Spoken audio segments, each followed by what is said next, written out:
여호수아 10장 28절에서 33절, 40절에서 43절입니다.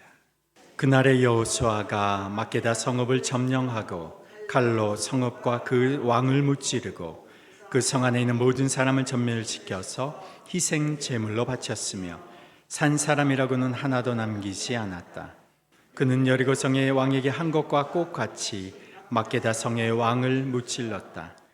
여호수아는 자기를 따르는 모든 이스라엘 사람과 더불어 막게다에서 림나로 건너가서 림나와 싸웠다.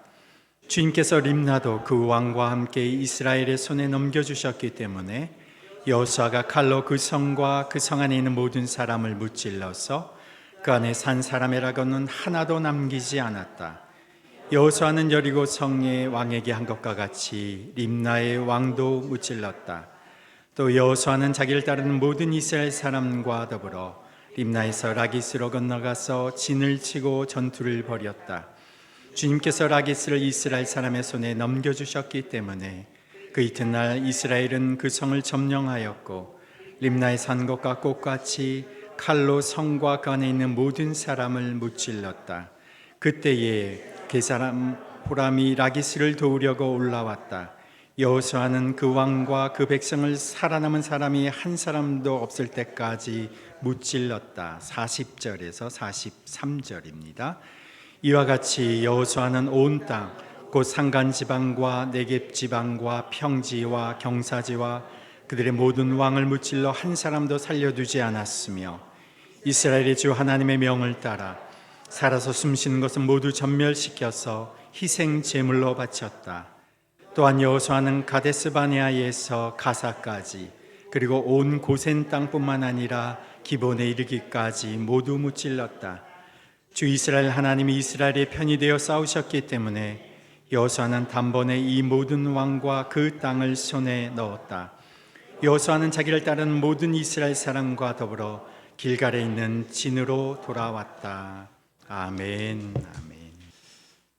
어릴 때 제가 살던 곳이 달동네였습니다. 지금은 재개발이 되어서 대규모 아파트 단지가 들어와 있지만 어릴 적 제가 살던 그 달동네는 정말 고개 위에 위치해 있어서 그 이름도 당고개였습니다. 저희 집이 있던 그 동네는 그 인근 지역 중에서 제일 높은 언덕에 위치해 있었습니다. 그러다 보니까 겨울에 눈이라도 오면 차량이 동네에 들어오지를 못했습니다. 그러나 겨울이 되면 아이들은 신납니다. 눈이 오면 어른들은 미끄러지지 않으려고 그 가장자리마다 연탄재를 뿌리지만 아이들은 언덕 그 내리막길, 가장 미끄러운 길 한가운데로 미끄럼을 타고 놀았습니다. 눈이 오면 정말 좋은 천연 슬로프가 언덕 아래로 펼쳐집니다. 그러면 그 언덕 아래로 대나무 스키를 탔습니다. 말이 대나무 스키지 제대로 된 장비는 아닙니다. 좀 두꺼운 대나무를 잘라서 만든 겁니다. 먼저 둘레가 좀 두꺼운 대나무를 주변을 막 이렇게 탐색을 해서 찾아다가 발을 올려놓기 좋은 사이즈로 일단은 대나무를 자릅니다. 그리고 대나무 통을 세워서 세로로 세워놓고는 적당한 두께로 칼집을 내주고 칼을 세게 눌러서 내리치면 나무가 쪼개집니다. 그래서 적당한 두께로 쪼개고 나면 그 앞부분을 불로 살살 적당히 지지면 그 앞에가 이렇게 구부러집니다. 그러면 이렇게 휜 대나무 스키가 되는 거죠. 그렇게 만들어진 이 대나무 스키가 눈이 닿는 그 바닥은 대나무의 겉표면이라서 잘 미끄러지고, 그리고 내가 발을 디디는 그 표면은 대나무 안쪽, 마디 홈이 있는 안쪽이라서 신발창이 이렇게 걸려서 잘 빠지지가 않습니다. 그러면 적당히 달동네 슬로프에서 타기 좋은 대나무 스키가 완성되는 거죠. 이 아이들끼리 스키를 타다가 잘못해서 언덕 맨 아래에 있는 구멍가게 자판대와 부딪히게 되면 이제 구멍가게 사장님이 나오셔서 연탄재를 중간에 다 뿌려 놓습니다. 그러면 그날 스키장은 폐장되는 겁니다. 그러면 그날 밤에 아이들이 몰래 나와서 연탄재 위에 물을 막 뿌려 놓습니다. 그러면 그 다음날 연탄재 위에 물이 얼어서 이제 얼음 스키장이 다시 개장을 합니다. 이 대나무 스키를 만들 때, 대나무 자를 때 보면 대나무는 이렇게 마디가 있지 않습니까? 그래서 처음 자를 때 마디를 지나가려면 칼집이 잘 들어가지를 않습니다. 그런데 한번 칼집이 그 마디를 딱 지나고 나면 조금만 더 힘만 주면 이 결을 따라서 대나무가 술술술술 그냥 쪼개집니다. 파죽지세라는 말 들어보셨죠? 대나무를 쪼개는 기세라는 뜻입니다. 대나무에 칼집을 낼 때는 처음에는 어렵지만 처음에 그 마디만 지나면 힘을 줘 조금만 더 힘을 쓰면 그 다음부터는 대나무가 결에 따라 그냥 순순히 잘 갈라지는 것을 의미하는 말입니다. 거침없이 무엇인가를 막 헤쳐나가는 모습, 적이나 이 상대방을 거침없이 물리치며 쳐들어가는 모양새를 우리가 파죽지세라고 표현합니다. 여호수아가 가나안 땅에 이스라엘 백성을 데리고 들어갔습니다. 처음 여리고성을 공략하는 것 쉬운 일은 아니었습니다. 두 번째 아이성, 두 번의 도전 끝에 점령했습니다. 기드온을 치러 온 아모리 족속의 연합군을 거의 전멸시켰습니다. 처음에는 물론 쉽지는 않았습니다만은, 그리고 나서 여호수아 10장 28절서부터 이스라엘이 이 가나안 땅 남부 지역을 점령하는 모습에는 막힘이나 거침이 없습니다. 정말 파죽지세라는 말이 연상될 만큼 엄청난 기세로 도시들을 순식간에 제압해 갑니다. 막게다에서부터 시작해서 림나, 라기스, 에글론, 헤브론, 드빌까지 오늘 본문 10장 28절에서 39절의 내용을 보면 마치 작전 전투 일지를 기록해 놓은 것처럼 그렇게 기록이 되어 있습니다. 오늘은 여기에서 어떤 전투를 벌였고 다음 날은 어디에서 어떤 전투를 벌였는데 어떻게 승리했는지를 간략하게 기록해 놓았습니다. 그리고 나서 1년의 전투에 대한 이 남쪽 지역의 전투에 대한 종합적인 요약이 오늘 본문 여호수아 10장 40절 41절의 말씀입니다. 이와 같이 여호수아는 온 땅 곧 산간지방과 네겝지방과 평지와 경사지와 그들의 모든 왕을 무찔러 한 사람도 살려두지 않았으며 이스라엘의 주 하나님의 명을 따라 살아서 숨쉬는 것은 모두 전멸시켜서 희생 제물로 바쳤다. 또한 여호수아는 가데스바네아에서 가사까지 그리고 온 고생 땅뿐만 아니라 기브온에 이르기까지 모두 무찔렀다. 이 40절에 보면 가나안 남쪽에 있는 지역의 산간 지역, 산이 있는 지역, 네겝 지역, 네게부 지역, 이 지역은 사막 지역입니다. 그리고 평지, 그 다음에 경사진, 계곡과 골짜기, 모든 지형의 지역들을 다 점령했다. 그리고 나서 41절은 그 외곽에 있는 지역들까지 모두 점령했다고 기록하고 있습니다. 지금 이스라엘 백성들이 숙련된 군사들도 아니고 광야에서 40년을 지내다가 지금 가나안으로 들어갔는데, 그들이 아무리 요단강을 건너고 여리고성을 물리치면서 큰 기적을 경험하였다고는 하지만 어떻게 이들이 마치 특수부대 용사들처럼 이렇게 많은 지역을 단기간에 점령할 수가 있었을까? 이런 질문이 생깁니다. 무엇이 이들을 이렇게 대담하고 담대한 군사들로 바뀌게 했을까?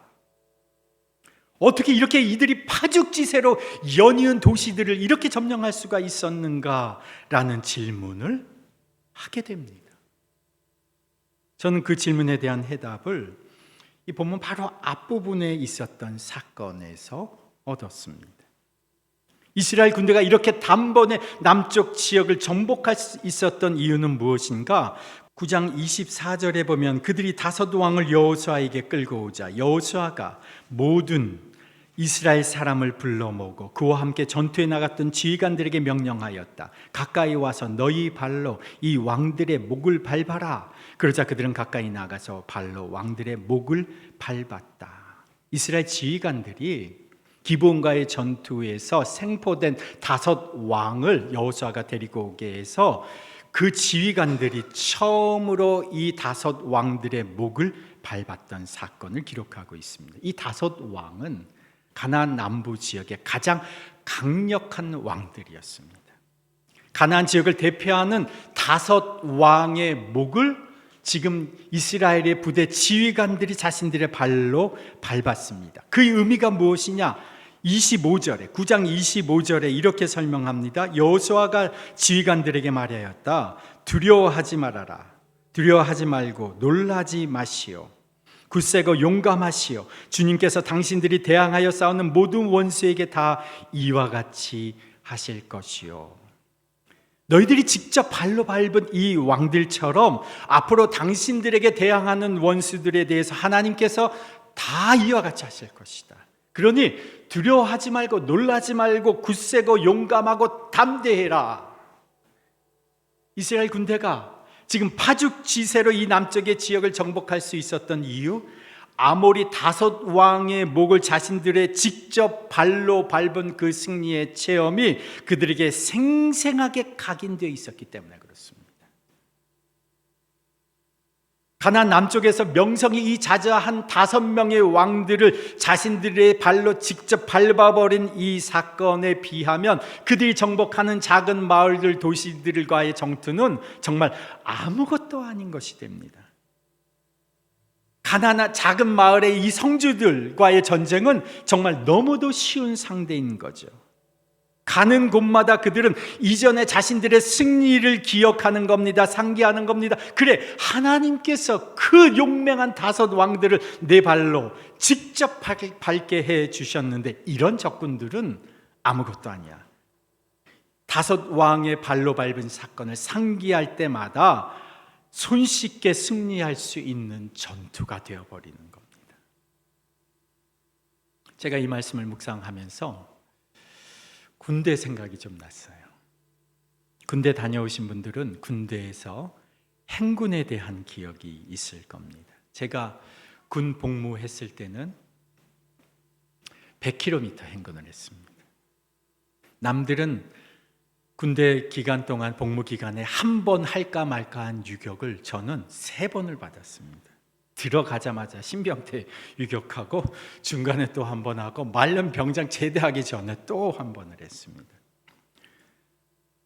그런데 제 기억에 행군 100km 행군이 거의 죽을 만큼 힘들었어요. 정말 죽고 싶은 마음이 들었어요. 너무 힘드니까. 그것도 10km 정도 되는 박격포 포신을 서로 나눠지고 세 부분으로 한 10km씩 되는 박격포를 부대원들이 나눠 번갈아 가면서 지면서 이 100km 행군을 하는데 정말 힘들었습니다. 지금 제 몸이 그때의 20대와는 완전히 다르고 그때와는 체력도 완전히 다르죠. 시간도 30년이 더 지났습니다. 지금 제가 부대에 몇 킬로 행군을 보통 하냐 물어봤더니 20km 행군을 한다고 해요. 군 복무 중에 20km 행군. 20km 행군 제가 지금 한다고 하면 사실 제 육체적으로 쉽지 않을 게 분명한데 제 마음 한켠에 각인된 체험이 있습니다. 나는 100km 행군을 한 사람이야. 팀 스피릿 훈련 제가 한번 같이 참여했는데 팀 스피릿 연합 훈련 때는 천리 행군을 했습니다. 400km 행군. 일주일을 낮에는 계속 걷고 밤이 되면 텐트 치고 잤다가 다시 아침이 되면 다시 일어나 일주일을 걸었습니다. 이렇게 얘기하면 제가 무슨 특수부대를 다녔냐 생각하시겠지만 제가 일반 보병, 그것도 일병부터는 제가 행정병이었습니다. 그런데도 부대가 행군과 유격이 열애가 없었어요. 30년이 지났습니다. 지금 30년이 훨씬 지났죠. 제 마음에는 20km 행군, 30km 행군은 우습게 여겨집니다. 실제로 걸어보면 쉽지는 않겠습니다만은 저는 할 수 있습니다. 왜냐? 나는 100km 행군을 제가 몇 번을 했느냐? 군대에서 5번을 행군을 한 사람이에요. 이스라엘 지휘관들에게는 5명의 가장 용감한 가나안 남부의 왕들을 밟은 경험이 있는 겁니다. 그들은 작은 서급을 치러 올라갈 때마다 이전의 승리를 기억하는 겁니다. 이전에 경험했던 그 승리를 다시 재현하는 겁니다. 나는 하나님께서 5 왕을 직접 발로 밟게 해주신 용사다. 이깟 작은 성춤은 아무것도 아니다. 기억의 재현입니다. 경험의 재현입니다. 하나님의 승리의 재현입니다. 그들이 막게다로 올라갑니다. 그 성읍을 간단히 점령해 버립니다. 그리고 이어서 림나로 건너갑니다. 림나의 왕을 순식간에 제압해 버립니다. 라기스로 내려옵니다. 라기스 성을 무너뜨립니다. 그리고 라기스를 도우러 온 게살의 왕까지 전멸시켜 버립니다. 그리고는 에글론, 헤브론까지 하나하나 차례차례, 그리고 마지막 드빌까지 파죽지세로 점령해 버립니다. 그들은 가는 곳마다 이미 경험한 5 왕과의 전투에서의 그 승리를 재현하는 겁니다. 오늘 그리스도인으로서 살아가는 우리는 무엇을 재현하면서 살아가야 할까요? 우리는 그리스도의 승리를 재현하면서 살아가는 사람입니다. 우리는 그리스도의 부활을 재현하면서 살아가는 사람입니다. 예수 그리스도께서 십자가에서 이루신 그 일을 오늘 우리가 믿음으로 기억하고 고백할 때에 십자가에서 행하셨던 그 일은 고스란히 오늘 우리의 삶에 재현되는 것입니다. 복음은 바로 예수 그리스도께서 우리에게 행하신 일입니다. 예수의 그 십자가와 부활을 우리가 믿고 기억하고 고백할 때 그것은 오늘 우리를 구원하시는 하나님의 능력으로 우리 안에서 재현되는 것입니다. 복음을 어떤 사람들은 과거의 일로 생각하는 사람들이 있습니다. 그것을 과거의 지식으로 혹은 한 번의 경험으로 생각하는 사람들이 있습니다. 예수님의 그 십자가 은혜는 과거에만 머물러 있는 것이 아니라 그것을 기억하고 믿는 자에게 오늘도 재현되는 은혜인 것입니다. 2000년 전에 우리를 찾아오신 예수 그리스도의 찾아오신 그 성육신의 사건, 나를 위해서 죽으신 그 십자가 사건, 그것을 기억하고 그 예수님을 바라보는 자에게 그 예수 그리스도의 은혜는 오늘도 우리의 삶을 정결케 하시고 죄를 씻기시고 구원하시는 은혜로 나에게 재현되는 겁니다.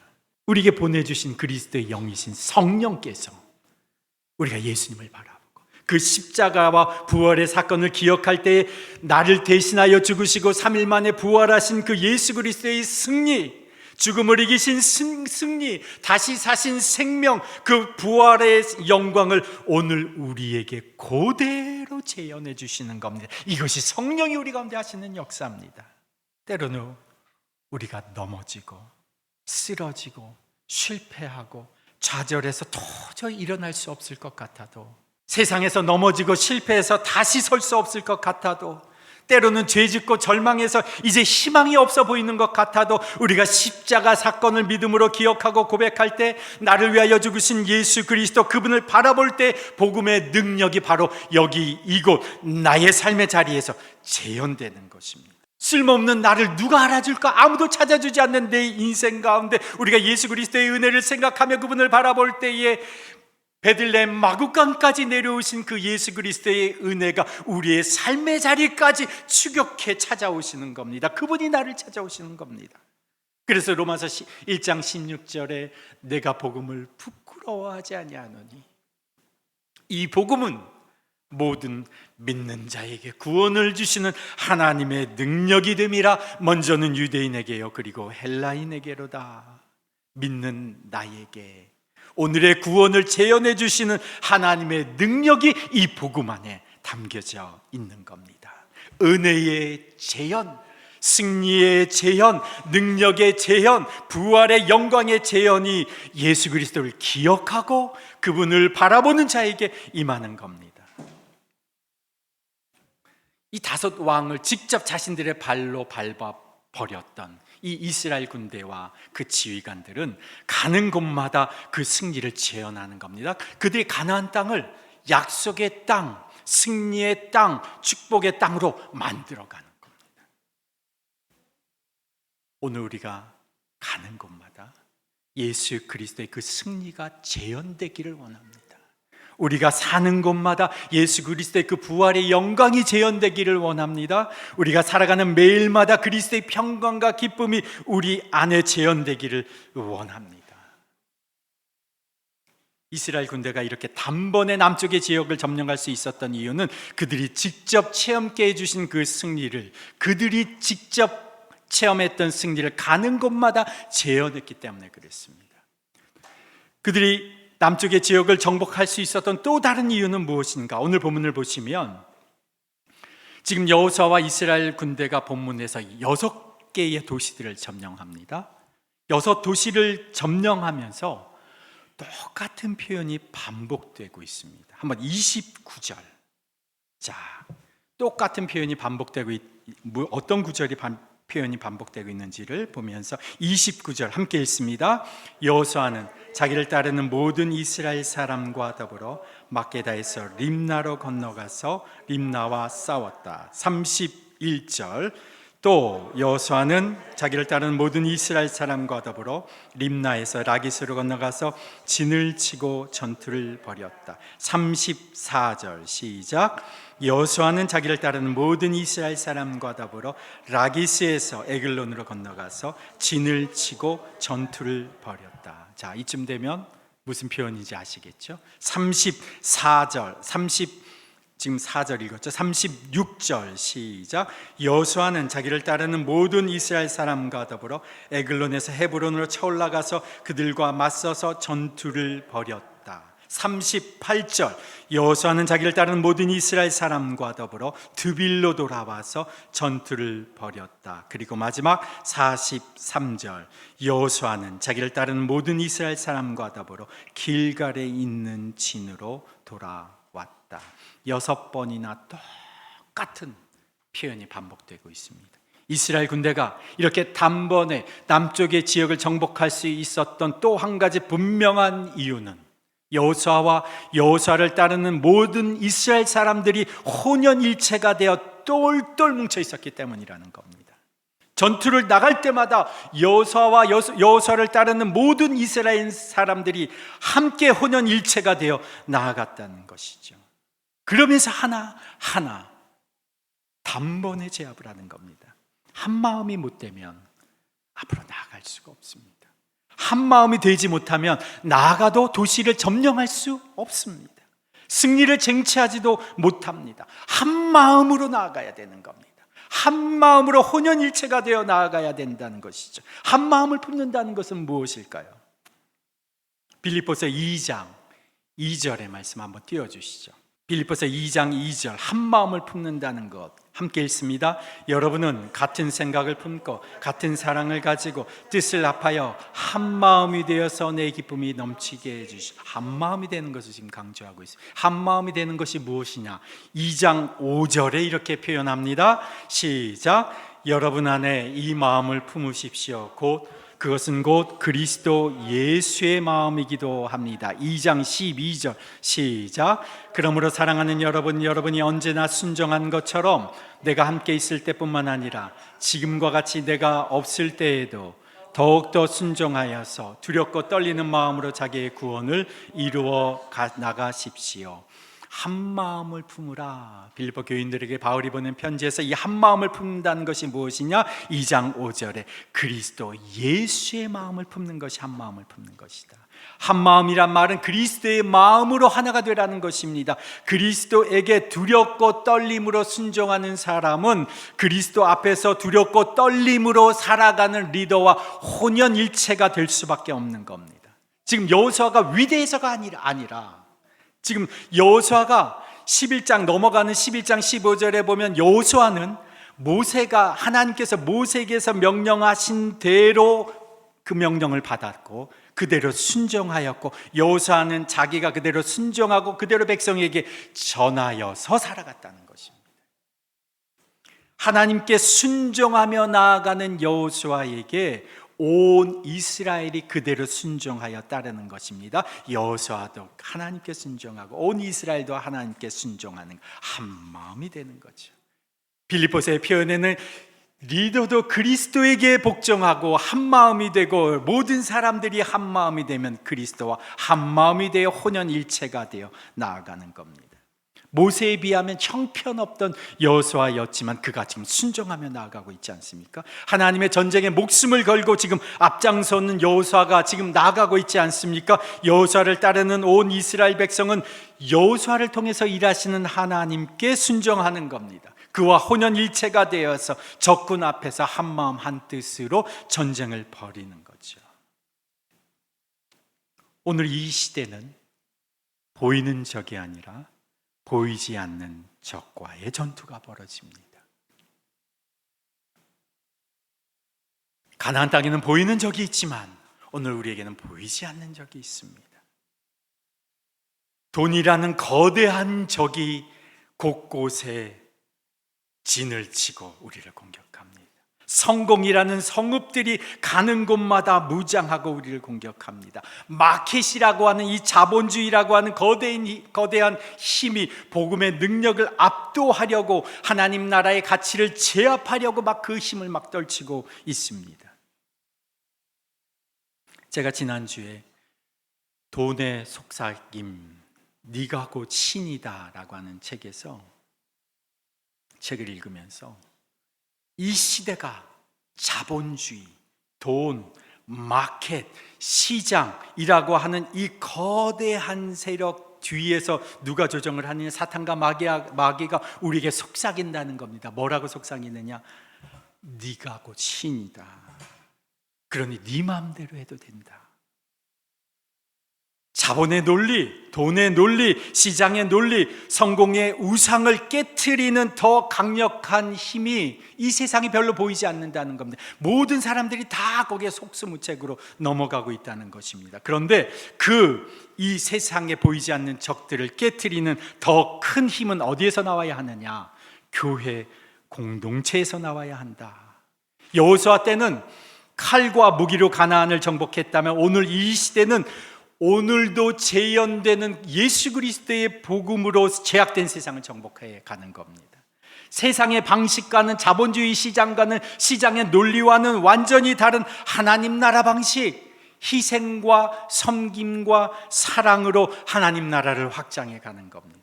그리스도의 마음으로 혼연일체가 되어서 오늘도 복음으로 그리스도의 승리와 부활을 재현하는 공동체, 그런 공동체가 오늘 이 시대 속에 필요하다. 그것이 교회다. 이렇게 책에서 얘기합니다. 우리 더비교회 공동체가 바로 그런 공동체가 되기를 소원합니다. 누가 먼저? 리더가 먼저, 제가 먼저 그리스도의 마음을 품겠습니다. 제가 먼저 그리스도께 순종하려고 합니다. 제가 먼저 그리스도의 생각과 성품으로 살기를 애쓰겠습니다. 제가 먼저 그리스도와 한마음 한뜻이 되려고 애를 쓰겠습니다. 그 그리스도의 마음에 하나가 되어서 우리가 혼연일체의 모습으로 그리스도의 복음을 이 시대에 재현하고 그리스도의 승리를 오늘 우리의 삶에 재현하면서 살아갈 때에 조금의 틈만 있으면 그 기회를 놓치지 않고 파죽지세로 침투해 들어오시는 그 하나님의 은혜가 우리 개인의 인생, 우리 공동체의 인생 가운데서 경험되게 될 것입니다. 하나님 아버지 감사합니다. 주님, 가나안 땅을 정복해가는 이스라엘 백성들의 가운데 행하신 하나님의 놀라우신 역사를 우리가 오늘 말씀을 통하여 듣고 보았습니다.